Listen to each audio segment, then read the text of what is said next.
Olá, o programa Propaganda e Negócios de hoje você não pode perder. Será especial porque nós vamos receber aqui em nossos estúdios o genial Carlos Alberto de Nóbrega, o homem que inventou a televisão junto com seu pai, Manuel de Nóbrega. Não perca, hein? Serão 3 blocos. Programa especial. Volto já.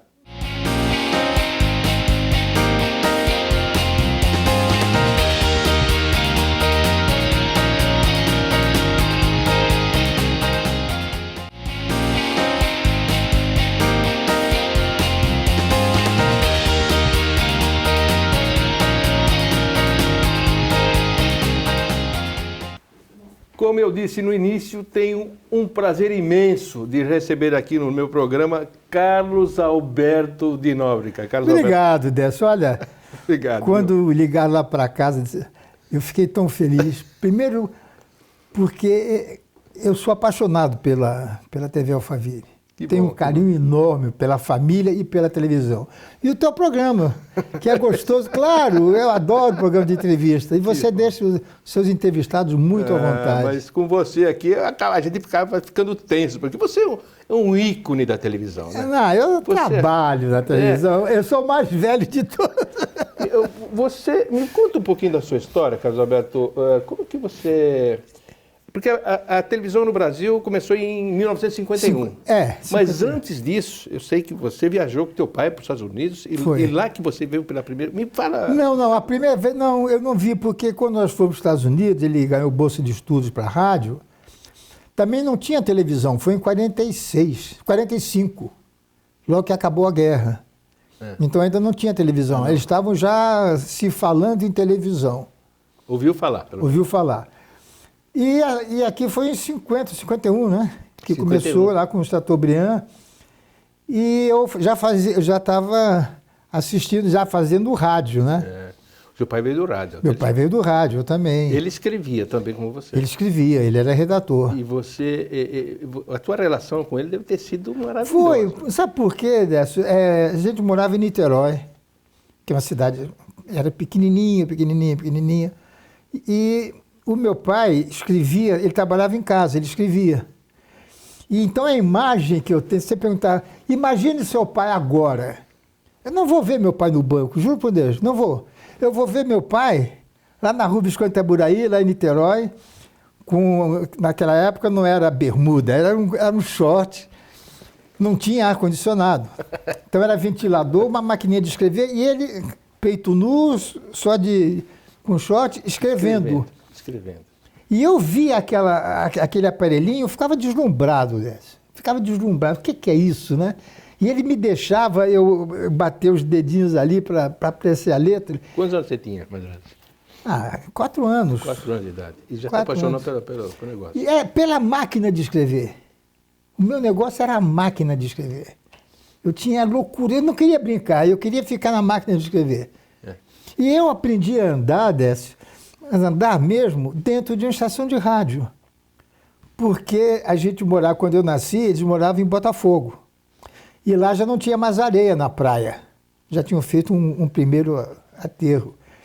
E ele fazia um programa de rádio, na Rádio Ipanema, que era no Cassino Atlântico, era lá no Posto 6. O último andar era a Rádio Ipanema. E tinha uma varanda.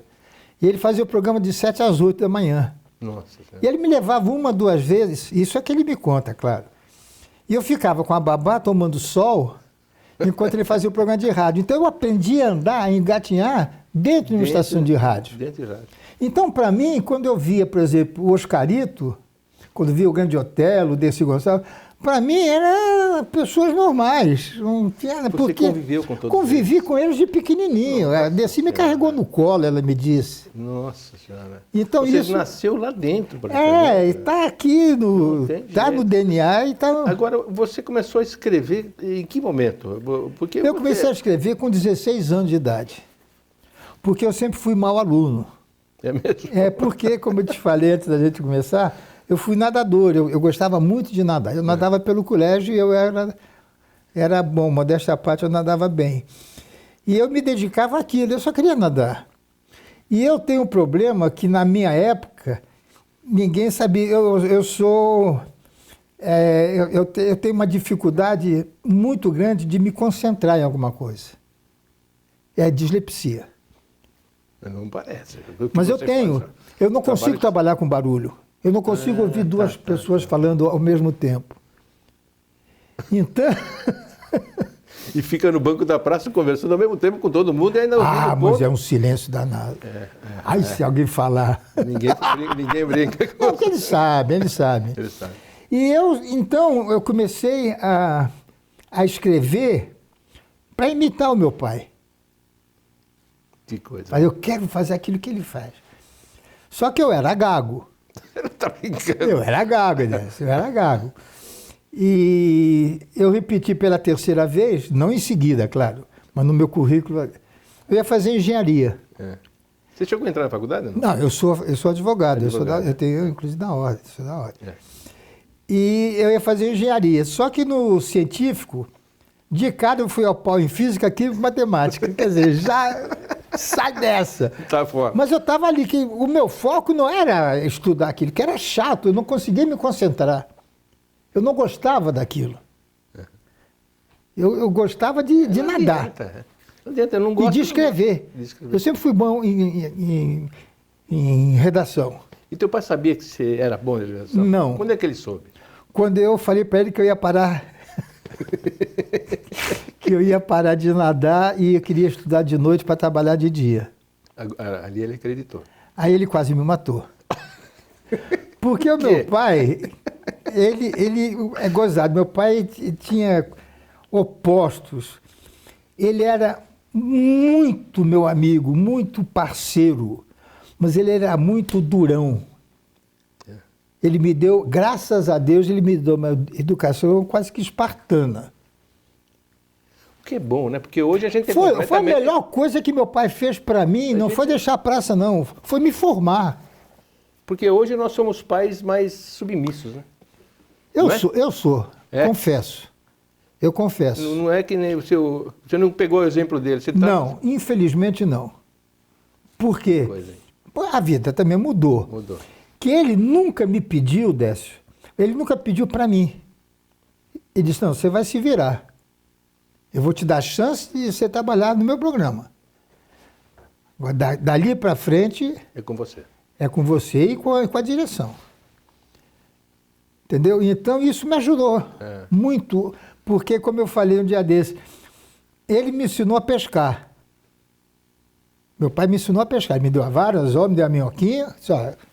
Pesca aí. Eu não. Eu dou para os meus filhos o prato já feito, com batatinha, um arroz, um negocinho. E o peixe. Um refrigerante. E o melhor peixe que tiver. É diferente. Isso foi ruim para eles. Mas todos trabalham com você? Dois trabalham e são competentes, um te dirige. São. Né? Porque se não for a pessoa, porque é teu filho. Não é porque é meu filho. Por exemplo, o Marcelo. Marcelo dirige o programa há 18 anos. Se está dando certo, porque ele é bom. Claro. E a vantagem que eu tenho, Décio, é que eu não bato de frente com ele. Talvez por eu ser o pai, mas eu não chamo a atenção dele, eu não tiro a força dele. Na hora que... Só que antes a gente conversa. Conversava. Hoje não. Isso no começo, olha, assim. E você deixava... E hoje, há muitos anos, a gente tem entrosamento muito grande. Quando é que o Boni entrou na tua vida? Pequeno também, né? Com 17 anos. Com 17 justamente na fase que eu comecei a querer escrever, que eu já escrevi escondido do meu pai. Na rádio que ele dirigia, e ele não sabia. Não sabia? Não sabia. E quando é que ele ficou sabendo? Quando eu falei para ele, olha, eu repeti, eu quero trabalhar. Aqui. E o Boni estava começando. Então, o Boni tem minha idade também. E nós começamos a escrever juntos. Só que em menos de um ano, o Boni já foi voando, foi embora. Foi Sabe que o Boni esteve aqui comigo num programa, ele falou do teu pai, ele falou de você. E ele me falou uma história, você deve saber, evidentemente, que o teu pai o levou para algum lugar, que se trouxe para São Paulo, porque o Boni é aqui de Osasco, né? Para trabalhar aqui, e estava indo muito bem, de repente o Boni saiu e voltou para o Rio de Janeiro para Não, ele foi para Tupi daqui de São Paulo. E saiu. E teve até uma coisa extremamente desagradável. E ele falou que teu pai ficou com tanta raiva dele que tinha um cachorro, Isso mudou não o é nome do verdade. cachorro para Bonnie. Isso não é verdade. Não é verdade. Não é verdade. E eu vou dizer uma coisa, eu já Ele escrevi falou. uma carta para o Boni explicando isso, porque eu não queria falar pessoalmente, que eu não sabia como ele ia. Mas é a primeira vez que eu digo isso que eu estou falando agora. O que aconteceu foi o seguinte: quando meu pai estava no Rio de Janeiro, trabalhando no Rio de Janeiro, o Teófilo de Barros Filho, era um radialista muito famoso, era diretor da Tupi. E o Chateaubriand teve um problema com ele e, de castigo, mandou ele vir morar em São Paulo, para vir dirigir a Tupi de São Paulo. Meu pai disse: não, você não vai sozinho, eu vou com você. Eu vou com você. Mas eu não sei nem o que eu vou fazer. Não importa, você não vai sozinho. E meu pai veio para São Paulo acompanhando o Teófilo. Deu certo, meu pai ficou aqui, ficaram grandes amigos. Papapá. O tempo passou, os anos passaram, surgiu o Boni. E o Boni estava querendo trabalhar para ganhar dinheiro, para sustentar a mãe dele, a família. Ele era moleque, tinha um irmão menorzinho. E o pessoal da rádio, semana que vem, mês que vem, o Teófilo de Barros Filho, que era diretor da Tupi, chamou o Boni, isso eu te digo, minha palavra de honra, fez uma proposta para um garoto de 17, 18 anos, irrecusável, e ele falou: eu vou falar com o seu Nobre. Eu disse: não, se você sair daqui agora sem assinar, está desfeito. E o meu pai ficou zangado, meu pai brigou com o Boni, mas não foi pelo Boni, foi pela traição de um amigo que meu pai abriu o coração, largou a mulher e o filho em Niterói, veio para São Paulo e esse homem apunhalou meu pai pelas costas. É mesmo? Essa é a... Eu já escrevi para o Boni, não sei se o Boni recebeu isso. Não sei, ele falou muito, com um grande carinho. Mas, de você, e olha, eu não sabia dessa história não, mas é bom... Meu pai ficou muito zangado com o Boni. Por quê? Porque meu pai passou a raiva, a decepção para o menino. Meu pai não teve a cabeça de saber, não. O safado é aquele cara. Essa é a mais pura verdade. Obrigado por ter me falado isso, eu não sabia dessa Nunca história. eu falei isso dessa. Nunca eu falei isso para ninguém. Mas eu não sabia, uma história triste, né? Muito triste. A televisão vive disso. Muita puxada de tapete. É muita traição, muita falsidade. Agora, uma coisa que não tem falsidade e a relação continua é entre o Silvio Santos e você. Eu vi uma homenagem que o Silvio Santos, nós vamos passar um trechinho, que ele adora o seu pai, né? Até hoje, fala que é um grande amigo da vida dele, você também. E você acabou indo para... Como é que é a relação com o patrão? Você que é Não, você sabe de uma coisa? Ele te enche a paciência ou você faz o que você quiser? Não. Eu fiquei 11 anos brigado com o Silvio. Eu não sabia. 11 anos sem falar com ele e na minha casa não podia se assistir o programa do Silvio Santos. E o pior de tudo, depois eu fui ver que eu que estava errado. E agora... O erro foi meu. O erro não foi nem meu, o erro foi do meu pai, que não me contou alguns detalhes. Bom, aí eu me encontrei com o Silvio, por intermédio do meu tio, que era médico das filhinhas dele, e o Fernando perguntou: olha, o Silvio queria saber que você está com raiva dele. Você falou: pô, Fernando, pelo amor de Deus, você já tem 11 anos, eu morro de saudades do Silvio. É que o Silvio estava deslumbrado. Eu tinha pedido meu pai e minha mãe com câncer em 6 meses, filho único. Meu casamento já está vindo pelas tabelas. O Silvio estava deslumbrado. E o Silvio estava, por isso que eu estou dizendo, tem 60 anos. 70. É uma coisa normal na televisão, o cara fica deslumbrado. Quem não fica? Muita gente fica. Você porque não o fica. Silvio, ele foi de... É porque eu nasci dentro disso. Eu nasci cercado de gente famosa. Então eu já sabia que a fama é nada. O burro é quem se deixa ir pela fama. Você vê, eu te falei que eu sou viciado em Ibope, mas eu nunca disse que eu fico em primeiro, que eu ganhei, nunca. Porque eu respeito quem ficou em segundo. E a audiência da Praça Nossa é do SBT? Não, agora está em segundo. Está em segundo, mas já foi primeiro. Foi primeiro absoluto em mais de 18 anos. Então, no segundo bloco, eu queria saber, a relação com seu pai é uma coisa, e queria saber, você sonhava em pegar o banco do seu pai, ele falava não.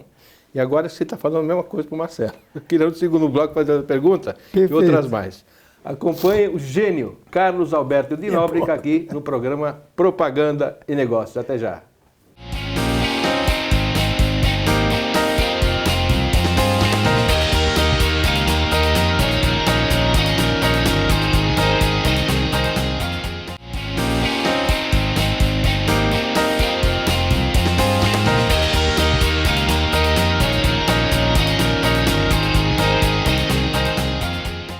Segundo bloco da nossa entrevista exclusiva aqui com Carlos Alberto de Nóbrega. Carlos Alberto, eu terminei o primeiro bloco perguntando da relação sua com o seu pai. Você sonhava com aquele banco e ele não deixava, né? O seu filho, que fazia o seu papel, sonha em pegar o banco algum dia? É o maior sonho dele. O meu, é porque o meu pai também tinha ciúmes da praça. Não é que ele não quisesse, ele não deixava ninguém. Ninguém. Ele escrevia a praça sozinho. Ele nunca deixou ninguém escrever nada. Era ele que escrevia o programa inteiro. E eu não imaginava realmente. Não, eu queria. Porque eu já tinha os meus programas. Eu tinha a Família Tá, porque foi um programa tão importante quanto a praça na época. Eu escrevia, eu e o Jô Soares. Porque eu sou redator. A minha função é de redação. Escrevia. E eu sempre queria. Família Trapo. Eu me preocupava muito com a praça. Mas porque era o programa do meu pai. Se fosse programa de música, eu ia me preocupar com o programa de música, porque era do meu pai. Eu não esperava voltar. Quando a Globo trouxe de volta a praça, aí sim eu disse: não. Eu falei com o Boni, eu que vou sentar. Disse: não. Nem você, nem o Chico Anísio. Ele não queria você? Não. Pelo seguinte, era ML. Ele falou: eu quero uma pessoa totalmente diferente do Nóbrega. Não pode ser gordo, não pode ser careca, tem que ser diferente. E o Boni falou uma coisa, embora eu não concorde, mas tem lógica. Ele falou: Carlos Alberto, se você sentar e der certo, não é vantagem nenhuma, você já pegou o bonde andando. Agora, se deu certo com teu pai e não der certo com você, acabou a tua carreira, cara. Tem lógica. Tem lógica. Apesar de você não concordar. Não concordar. E não aconteceu isso. Não aconteceu isso. Então, o Miele, que fez com muita dignidade, diga-se de passagem, e eu sofria muito, porque aquele lugar era meu, aquele banco é meu. Que coisa. Aquele banco é da família Nóbrega. Quando o Marcelo veio comigo para São Paulo, trabalhar aqui em São Paulo comigo, ele começou a querer dirigir o programa. E eu estava com medo. Mas você tem que confiar, você tem que dar um voto de confiança. É muito importante o primeiro passo. Eu disse: olha, você vai dirigir com uma condição. Se antes você vai em casa... Ele dirige, mas quem escreve é você. Não, hoje eu já tenho uma equipe que escreve para mim. Eu faço a redação final. Tá. Disse: você vai, eu vou te orientar.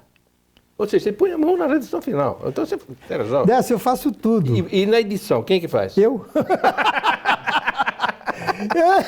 Aqui tem um para escrever, um para todos esses caras. E depois diz que eu sou centralizador. Olha que mentira. Que mentira, absurdo. Não, eu faço a redação final porque eu, vamos dizer que criei 2 redatores excelentes. Porque ninguém faz nada sozinho. Há muitos anos ninguém faz nada sozinho. Verdade. Porque meu pai acabou. Meu pai morreu há 45 anos. Isso não existe mais, ninguém faz nada sozinho. Então eu tenho uma equipe, alguns comediantes querem escrever o quadro deles, só que tem uma condição: vai passar por mim. Eles mandam o texto, vem para mim, eu faço uma redação final, mexo, que tiver que mexer. Agora, como é que você... Você é centralizador mesmo. Sou. A sua eu sou e não minto. Como é que você lida com isso? Você dá bronca em alguém? Não. Não, nem dá bronca em ninguém? Porque não precisa. Eu aprendi isso... Não precisa? Não precisa. Eu aprendi isso com o meu psicólogo. Aliás, ele é um psiquiatra. Que o meu caso era de psiquiatria mesmo. Eu fiz 10 anos e meio de análise. Me ajudou muito. E uma das coisas que eu aprendi, duas coisas que eu aprendi, a viver bem com o Silvio. Porque antigamente eu misturava muito o amigo com o patrão. Eu fui 14 anos diretor da emissora e me arrependi os 14 anos de ter sido diretor de... Nunca poderia ser. Nunca. E a segunda coisa, eu aprendi uma coisa que ele me ensinou. Quando você diz, aqui quem manda sou eu, é porque você sabe que você não manda. O teu psiquiatra falou isso. Falou isso para mim. Carbeto, se alguém disser, aqui quem manda sou eu, ele sabe que não manda. Porque se soubesse, não falava. Quando eu fui para o SBT, como eu fiquei 11 anos sem falar com o Silvio, eu estava muito mais preocupado, não era com dinheiro, era com o meu futuro. Se a gente ia brigar novamente e ficar mais 11 anos sem se falar. Isso eu não queria. Eu preferia voltar a ser amigo dele. Porque nós fomos grandes amigos, íntimos, bem íntimos. Ainda é, né? Não, a gente não se vê, mas eu chego lá. Quando eu disse, Silvio, eu quero ter certeza que eu vou ter carta branca. Ele disse, eu te dou a minha palavra que você vai fazer o que você quiser. E o Silvio é um homem de palavra. Então, eu lá no SBT, há 34 anos, eu nunca ouvi um não. Porque eu faço aquilo que eu quero, porque eles acreditam que o que eu estou pedindo é o certo. Então, para que eu vou brigar, por exemplo, um colega que faz uma coisa que eu não gosto? Eu digo, olha, não faz assim não, faz assim, assim, assim, durante o ensaio. Na hora ele vai e faz. Se eu for discutir com ele, vai ficar um clima para os outros que vêm depois. No dia seguinte, quem é que está lá às 11 horas da manhã para editar? Casabé. Eu chego com o meu editor, porque eu não aperto os botõezinhos, eu fico do lado do editor, dizendo o que eu quero. Eu digo, olha, aquele negócio tira. Acabou. Para que eu vou discutir com um amigo meu, que é um camarada que sai para jantar comigo, almoçar comigo, se eu posso fazer o programa do jeito que eu quero? Você avisa, ele faz. Eu aviso, olha, não faz isso. Ele vai e faz. Eu tiro. Tira. Ele só vê que não... Só que ele não é louco de reclamar. Não é louco. Porque senão ele sai do programa. Só isso. Ele fica uma semana, 2 semanas sem trabalhar, fica louco. E no dia seguinte ele vê o programa no ar, não tinha cena, porque ele tirou. Não reclama. Hoje é muito mais fácil dessa, porque hoje 90% daquele pessoal é cria minha. Alguns, infelizmente, me chamam de senhor, que eu odeio. Mas eu respeito, é pela idade. Duro era fazer isso com o Golias, com a Conselho Leandro, com a Vera Verão, com o Loureiro. Era duro, porque eram nomes, era gente de peso. Só que eles sabiam que aquilo que eu fazia era para bem deles. Porque, modéstia à parte, eu vou jogar um pouco de confete em mim. Eu passei por todas as televisões que você possa imaginar. Televisão rica, pobre, falida, incendiada. Eu trabalhei em todas elas. Eu sei o que é fazer um programa na Globo sem limites de custo e sei o que é fazer programa na Tupi de graça. Eu sei fazer um programa no SBT com uma verba desse tamanho que eu tenho. Então isso me dá moral para esses que estão, principalmente no SBT, que aquela garotada me adora, aqueles diretores. Não, dá para perceber. E o clima que eu tenho lá dentro, Deus ajudando a covardia. Agora, os humoristas que você citou, o Ronald Golias, por exemplo, que você fazia Gênio. O mestre, fazia deixava ele na cara do gol toda hora. Eu sou escada, a gente chama de escada. É complicado fazer isso, não é para qualquer um. Não é dirigir. Então tem que ser... Não dá para dirigir o Golias. Não dá. Ele saía, você... Era um negócio, a empatia...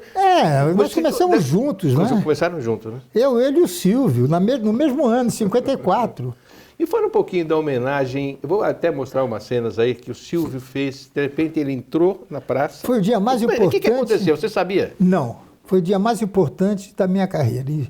Eu estou com 64 anos de carreira, foi o dia mais importante. Porque quando eu estava na Globo, fui convidado para ir para Bandeirantes. E eu ia assinar o contrato no dia 13 de dezembro, dia 12 é aniversário do Silvio. Eu já tinha feito as pazes com ele e eu vim a São Paulo um dia antes para jantar com ele. E eu falei, Silvio, eu vou para Bandeirantes fazer a praça, você não quer fazer? Ele disse, não quero, mas está sempre pequenininho, já tive experiência de humor, sei o quê. Mas não sai da Globo não, porque quem não está na Globo não está em lugar nenhum. Eu disse, não, eu vou ganhar 4 vezes mais. E o Boni disse, se não der certo, você volta. Eu estava com as costas largas, eu estava com uma boa cobertura, estava. Aí eu vim, gravei o primeiro programa, quando foi pro ar, fui convidar o Silvio para dedicar o programa a ele. Que era uma ideia que o Vanucci tinha de dedicar o programa sempre a alguém. Eu falei, então esse primeiro tem que ser o Silvio. Não vou em programa mesmo, porque a cigana falou que se eu for no programa eu vou morrer. É aquela história que ele conta. O programa foi pro ar, eu dediquei o programa a Arrelia, um palhaço. Você não deve ser. Lembra do Arrelia? Isso. Valdemar Seissel. E o Arrelia, isso. Nada como falar com gente inteligente, né? Poxa vida. Isso é uma enciclopédia. É uma enciclopédia. Viu, assim, então, eu convidei o Arrelia, que era muito amigo do meu pai também. E marcou a minha infância, né? Vendo isso. Bom, o programa foi ao ar. Eu morava no Rio. E eu assisti o programa na casa de um amigo, fomos jantar, cheguei 2 horas da manhã no hotel, eu e o Marcelo. Tinha um recado para ligar para minha mulher. Eu falei, não vou ligar, porque liguei. Disse, casamento, para você, o Silvio ligou, para você não vir para o Rio sem falar com ele. Tá bom, eu estou pensando que ele vai dizer, olha, estava bom o programa. Eu acordei no dia seguinte, liguei pro... Foi quarta-feira de cinza. Liguei pro Silvio. E ele disse, Carlos, você não me falou que ia fazer a praça. Eu vi o teu pai sentado naquele banco. Por que você veio? Eu falei, porra, Silvio, eu te ofereci o programa. Você não quis te convidar para você fazer, você não vai? Não, você não vai. Silvio, eu estreiei ontem. Não, eu vou pagar multa. Vem falar comigo. Vem falar comigo. Eu fui, claro que eu fui. Fiquei 11 anos brigado com ele, eu estou louco para voltar a ser amigo dele, né? Aí ele me fez uma proposta pelo telefone, e eu já não, eu tremia, né? Eu já tremia. Eu falei para o Marcelo, estou ferrado, cara. Aconteceu isso aí, pô, pai, você não vai dizer não. Eu vou dizer, claro que não, pô. Vamos. Ele vai pagar a multa, todo contrato Tem multa. Tem multa, é bilateral. Ele queria pagar. Não, a condição de pagar a multa e tirar coisa legal. Pode não ter sido ético, mas legal. Bom. Mas a Globo nunca engoliu a praça, né? A Globo nunca engoliu a... Nunca, até hoje. Aí eu fui na tele. Quando eu cheguei no teatro, Décio, eu vi aquilo, falei, eu não venho. Isso eu estava. Imagine você, com todo o respeito, você está numa Globo, vai para uma Bandeirantes, que já era ruim, e fui ver aquele teatro, eu falei, Marcelo, sério, eu não venho, cara. Pô, rapaz, ele vai tirar o estúdio das dele, porque eu fiz uma sociedade com ele, de uma produtora no Rio, que eu queria fazer comerciais. Ele vai tirar o estúdio da gente. Eu falei, não, paciência. Aí veio falar comigo, eu disse, Silvio, não dá. Quando eu falei não dá, o homem virou um bicho. Começou a me esculhambar. Você é burro igual ao seu pai, porque você vai pelo coração. Eu falei, Silvio, pô, não dá. Aí ele aumentou. Pô, quando ele falou, cara, eu olhei pro Marcelo. O Marcelo estava branco. Passar que eu fico nervoso, a boca dele diminui. Pode ser um bico de pato. Eu falei, bom, mas com uma condição. Aí é que disse, eu quero liberdade. Eu quero fazer o que eu quero. Aí ele me deu o dia, que você quer, o que você quer. Aí foi. Com o passar dos anos, eu conheço o Silvio, a gente vai envelhecendo, vai ficando cheio de coisinhas, Se ele não me enche o saco, as pessoas não entendem isso, pensam que eu estou zangado. Não é zangado, eu não preciso falar com ele. Por quê? Porque uma vez, logo na primeira sessão de análise, eu falei do negócio Silvio, se ele é meu amigo, ele disse, não, ele não é teu amigo. Você estava me dizendo que você não sai para jantar, você não tem o telefone dele, isso não é amigo. Ele é teu protetor. Ele não deixa ninguém, e é verdade, isso ele já disse uma vez numa reunião, ninguém bota a mão nele. Então ele é teu protetor. No momento desse, que eu sei que eu tenho a proteção do dono, que eu tenho a credibilidade que ele precisa, e tem a resposta em números do Ibope e de comerciais, o número de merchantes que a gente faz, para que eu vou encher o saco do Silvio? Para quê? Não tem sentido. Não tem sentido, ele tem outros problemas. Tem um problema de saúde que ele evita. Confia em você, te dá liberdade, sabe do teu talento. Então, a gente se encontra assim, o meu carro fica ao lado do carro dele, que eu morro de vergonha, porque ele só tem carro ruim e eu só tenho carro bom.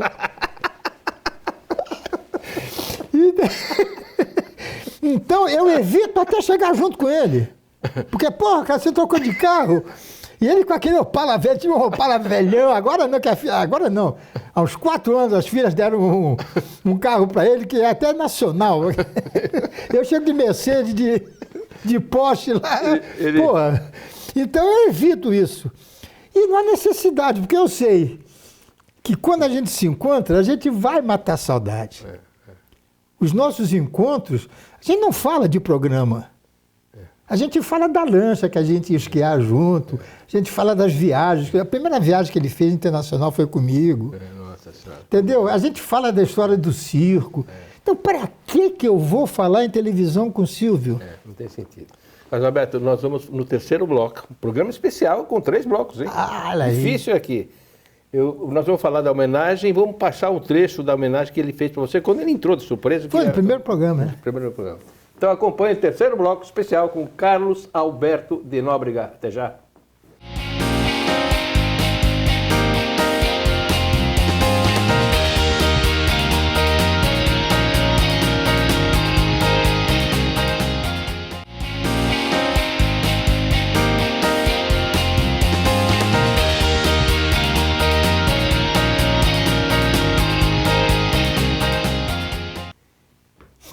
Programa especial com o terceiro bloco com o genial Carlos Alberto de Nóbrega, que está dando uma honra para mim. Imagina, eu estou numa felicidade aqui que você não faz ideia. Obrigado. Carlos, eu estava falando da homenagem que o Silvio Santos te fez. Nós vamos mostrar o trecho, mas eu queria... Como é que você sabia que ele ia entrar? Me conta para a gente mostrar o Não vídeo. Sabia. Eu ia lançar o programa, estrear o programa, ele não teve nenhuma interferência. Eu escolhi o diretor, escolhi o elenco, tudo. Eu sabia que eu tinha determinada quantidade de dinheiro para gastar, montei o elenco e fui fazer o programa. E o meu convidado era o Carlos Imperial, que é o autor da música Praça. E ele era muito meu amigo, cara. Era meu irmão. A música é dele. É dele, o Carlos Imperial. A música Praça é dele. O Imperial era meu irmãozão. Genial, né? Ele é. Bom, aí ele foi ao programa para abrir mão dos direitos. Que coisa. Da música. E eu encerrei o programa com isso. E quando ele saiu, eu vi que começaram a bater muitas palmas. Falei, pô, o Imperial tá bem aqui em São Paulo, que eu morava no Rio, né? Tá bem em São Paulo. Não, era o Silvio entrando. E você não sabia? Não sabia de nada. Batendo com uma xícarazinha, um pires, batendo como se fosse um camelô, sentou e durante 1h30 ele fez a maior declaração de amor, de carinho, de amizade que um ser humano pode desejar a outro. Estou vendo isso até emocionado. Fico mesmo. Sabe por quê? Porque eu já vi muita gente ruim, muita gente safada na televisão. Já vi muita sujeira. E o Silvio é um cara limpo, porque até hoje ele cumpre exatamente tudo aquilo que ele disse. Vamos ver um trechinho do programa? Vamos lá. Você veio me ajudar? Não no banco da praça, não. Você veio me ajudar com as suas qualidades pessoais que você herdou, Manuel. Você veio me ajudar agora, depois de uma faculdade na Globo, com as suas qualidades profissionais. Você veio me ajudar 4 homens, um que vai ser veterinário, um que vai ser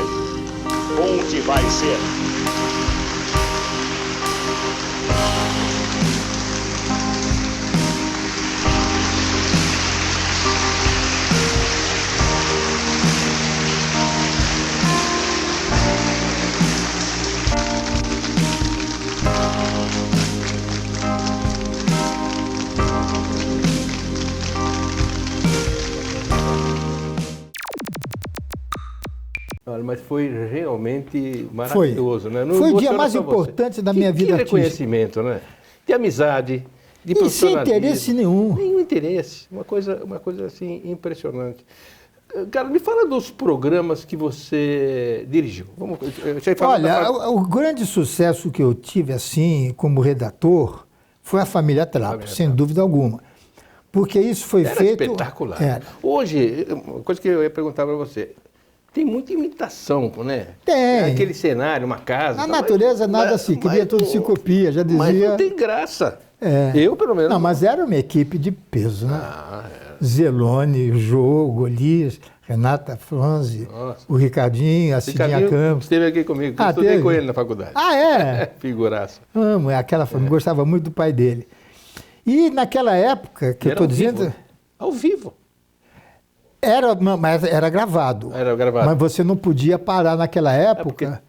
Não podia parar. Não, por causa da fita. Era caríssimo aquelas fitas de 4 polegadas. Você não podia ficar cortando aquilo. Então o programa, a gente gravava direto, mas ia para o ar em VT. Você escrevia, mas como é que você... Foi uma coisa de louco. Era eu e o Jô. O Golias... O Golias foi um dos artistas que mais seguiu o texto. É mesmo? Ele acrescentava porque ele era muito espontâneo, mas ele respeitava muito o texto. Todos eles. Porque a genialidade dele é tão grande, na escolinha também. Me fala um pouquinho do programa que o Pelé apareceu lá.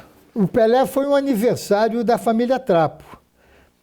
O programa tinha sempre um convidado. E o Pelé tinha voltado da Copa de 70.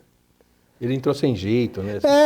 E ele tinha aquele negócio da paradinha. O Armando Marques era um árbitro muito famoso, juiz muito famoso, tinha aquele jeito. E o Pelé foi convidado. Foi convidado para ir. E o que ele ia fazer?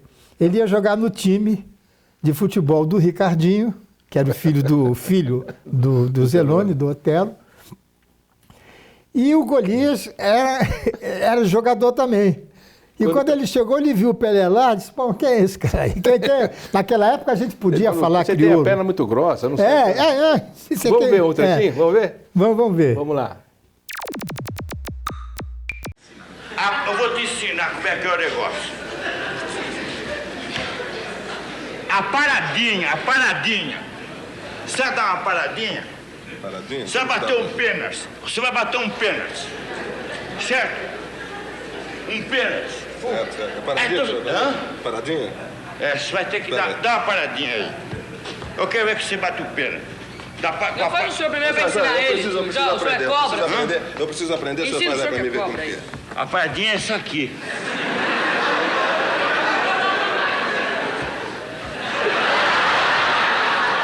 É aqui.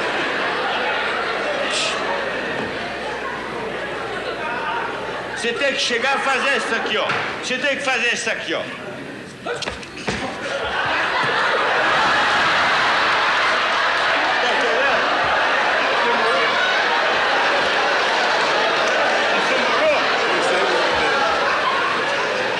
O jogo... O senhor quer fazer de novo? Mas também paradinha, só 2 sabe dar. Hã? Deixa eu ver. Eu vou fazer o... Você tá nervoso? Deixa eu tentar. Também o senhor é um cobrão, né? Na frente do senhor a gente tem que ficar nervoso, né? Ficou nervoso comigo? Né? Fico, né? É natural. Dá paradinha. Vou correndo e... Fazer confusão na área, Atropelo!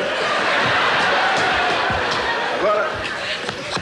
Não, isso aí você cai, assim.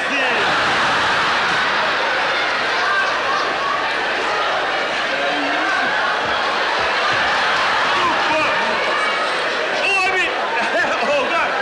Em vez de ele parar, ele vem assim, ó.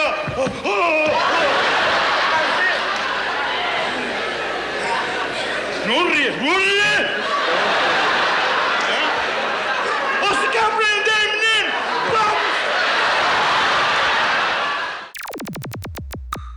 A família Trapo com o Pelé. O Golias, que figuraça, não. O Golias foi fora de série. É um negócio assim... Que pena, não tem mais. Não vai ter o segundo. Não vai ter o segundo. Aquela velha e o ser humano desse que ele era. Eu fui amigo do Golias mais de 40 anos. Nunca vi o Golias falar mal de alguém. Nunca. Você trabalhou muito com ele, né? 40 anos. Fez teatro com ele. Não, eu fazia show. Show. Não, a peça de teatro, o show dele no teatro era ele sozinho. Fazia show com ele. Eu fazia, viajei o Brasil inteiro. Viajamos o Brasil inteiro. Eu fazia um show em clube, em teatro, mas não peça de teatro como ele fazia. Mas você servia de escada para ele? Sempre. É o que eu faço. Porque eu não sou ator, eu não sou artista. Aqui não sou, não, juro que eu não sou. Eu não sei representar. Eu só consigo fazer o cara do banco. Porque sou eu. Mas a escolinha do Golias, você... Mas era eu também.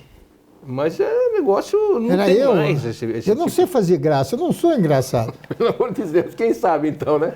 Não, eu sei escrever, espero coisas que sejam engraçadas. Ou seja, o Golias é famosíssimo. Você ia fazer shows com ele. Na verdade, ele nem precisava de você se ele quisesse. Claro que não. Ou seja, é um amigão. Um amigo, porque nós começamos juntos em circo. Em circo? Em circo. Era eu, o Golias, o Canarinho, o Roberto Luna e a Tânia Castilho. A gente fazia show em circo. Ficaram amigos? Ficamos, era essa turminha, fizemos circo, a gente ganhava mais no circo do que no rádio. Que coisa espetacular. E virou uma amizade, porque a gente dividia em partes iguais. Carlos Alberto, vamos falar um pouquinho do seu livro. É Uma Luz que Não Se Apaga. Esse foi o primeiro livro já. Primeiro livro, desse primeiro livro. É meio um título espiritualista, não é? Você é espiritualista? Sou, eu sou. Porque esse título... Eu sou de família de kardecista, né, de Kardec. Meu avô já fazia as sessões na casa dele. E meu pai foi um médium muito... Muito, sabia, muito especial. E eu também sou, mas nem chego aos pés dele, né? Mas eu não sabia disso. Que coisa linda. E a luz que não se apaga é a fé. É a fé. É a fé. Que é aquilo que meu pai me ensinou. Aquele livro não é uma história minha e do meu pai. Era o pai que eu vi. Né? As coisas que eu vi meu pai fazendo. E esse livro que eu estou escrevendo, que eu acabei de escrever agora, é exatamente a minha vida na televisão, não é a minha autobiografia. A sua relação com seu pai foi... Porque foi fora de época, né? Foi fora de época. Era Sabe típico, que né? todos nós, eu te falei naquele meu programa de Jovem Pan dos Jingles, cada um tem a sua própria memória afetiva. Então, você vê alguma coisa ou ouviu um jingle, você lembra da infância. Eu tenho duas memórias afetivas com você. Vou te contar hoje aqui, não contei nunca para ninguém. A primeira, quando você... Olha, faz tempo, hein? Nem sei se você vai lembrar. Você entrou na praça, o teu pai levantou, fez uma homenagem para você, porque você tinha entrado na faculdade. Foi, era o sonho dele me ver formado. Eu lembro disso, porque eu achei... achei coisa de filho único.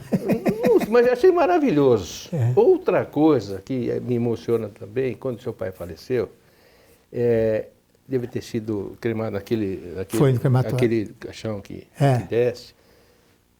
Quando o caixão desceu, você deu um beijo na mão e fez tchau. Carlos Alberto, aquilo me emocionou tanto, ficou na minha cabeça por tantos anos, que quando meu pai faleceu, foi enterrado no mesmo local, eu fiz a mesma coisa.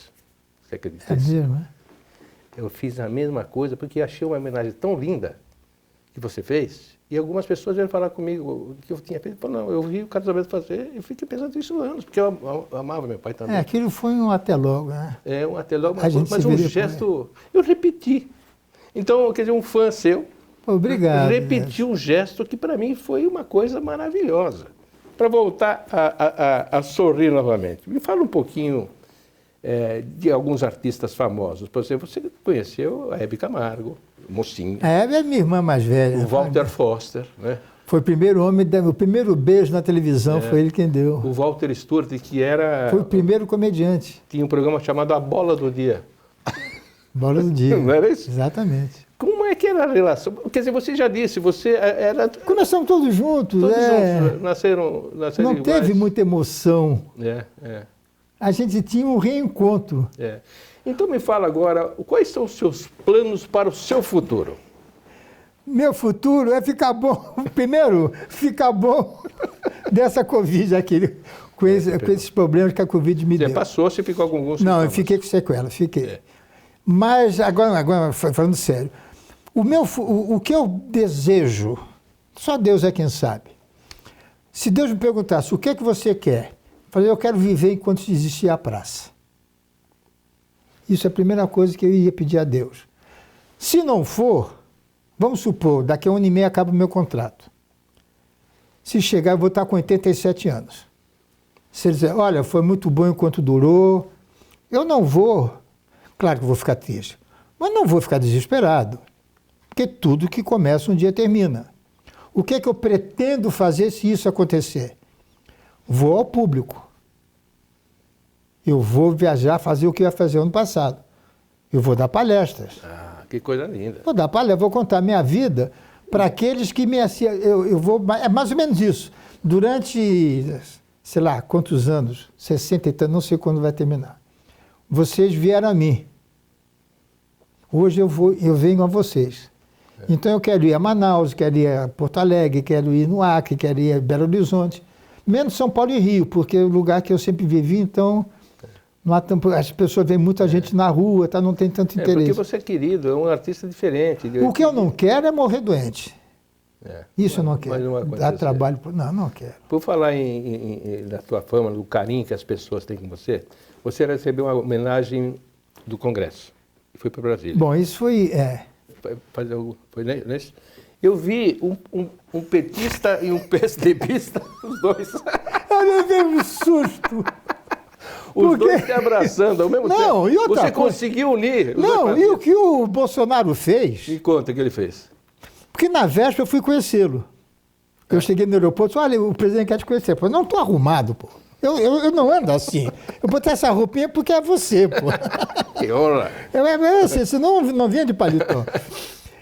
E eu fui lá, ele fez uma festa enorme, conversamos, contamos piada, falamos besteira. Tem fotos dele incrível, que hoje se mostrar, as pessoas me matam. Bom, me matam. No dia seguinte, eram as 9 horas da manhã, ia ter homenagem, uma sessão solene. E o Onyx estava no palácio com o Bolsonaro, mas quase 9 horas, falou, presidente, eu vou dar um pulinho ali no Congresso, que o Carlos Alberto vai ser homenageado agora. O Bolsonaro disse, pô, eu vou junto. Pegou o paletó e atravessou a pé aquele jardinzão todo e entrou pela porta da frente do Congresso e invadiu aquilo com o general Heleno para me dar uma camisa do Flamengo autografada. Quando eu cheguei, tinha um recado do presidente, que era o Maia, era do Rodrigo Maia, uma cartinha para mim dizendo que ele não podia ir, que estava com problema, não sei o quê, parará, mas me cumprimentou, inclusive me deu um diploma. Aí começou a sessão, veio o Bolsonaro, o ônibus, o general Heleno, 10 minutos, quem é que aparece? O Maia. Pô, deu um jeito. Não, e brigando com ele. Falei assim, porra, você não me avisa que vem, pô. Estava numa reunião, tive que largar tudo. Porque saiu na mídia toda. Saiu. Agora, como é que é o ambiente externo? Esses que brigam tanto lá na frente? Eu levei um susto. Dessa eu levei. Que porque eles são, quase que o óbvio, é igual jogador de futebol. Eles brigam, se cospem no domingo, segunda-feira vão jogar bola juntos. Eles são amigos entre eles, apenas pensam diferente. No café é tudo amigo. E com a televisão ligada, aí é flora. Volta, né? A velha televisão. Aí volta, aí vamos... Vamos que vamos. Vamos ver um trechinho dessa homenagem? Vamos lá, pelo amor de Deus. Vamos lá. Eu só posso agradecer o meu trabalho ao SBT, porque eu nunca tive uma censura, nunca ninguém se meteu no meu programa, nunca ninguém deu um palpite, olha, isso está ruim, isso está bom. Então, por que eu estou dizendo isso? Porque em dezembro de 1986, eu disse que eu estava acabado. E hoje, eu estou na casa do povo, vendo o presidente da República vir num outro poder. Vejo deputados de outros partidos que não são do governo me cumprimentar. Isso mostra, gente, que quem manda na nossa vida é Deus. a primeira pessoa no planeta que juntou 2 partidos, todo mundo querendo te beijar. Ficou todo mundo, o Carlos Alberto, o time do Carlos Alberto. Mas isso me deixa muito feliz, porque é uma coisa que eu aprendi com meu pai. O quadro mais importante para mim, o que eu mais gosto da praça, é o João Plenário, aquele deputado corrupto. É mesmo. Só que ele nunca falou mal de alguém. Porque meu pai sempre diz, o tempo que você leva para falar mal de alguém, use para falar bem de quem merece. E eu uso isso. Era aprendizado. Meu pai era muito inteligente. Era aprendizado. Carlos Alberto. Décio, muito obrigado. Eu quero agradecer. Eu que agradeço a sua presença. Para mim é um prazer, uma honra ter você aqui no programa. Sério mesmo, sou teu fã há muitos anos. Todo mundo é, né? Não é vantagem nenhuma. E agradecer também Obrigado. a TV Alphaville, que são demais, né? Que é a continuação da minha casa. É isso aí. Obrigado por ter vindo. A gente se encontra no condomínio, somos vizinhos praticamente. Vamos ver. E é isso aí. Esse foi o genial Carlos Alberto de Nóbrega, que deu um show de entrevista aqui no nosso programa Propaganda e Negócios. Tenho certeza que vocês gostaram. Até a próxima. Tchau.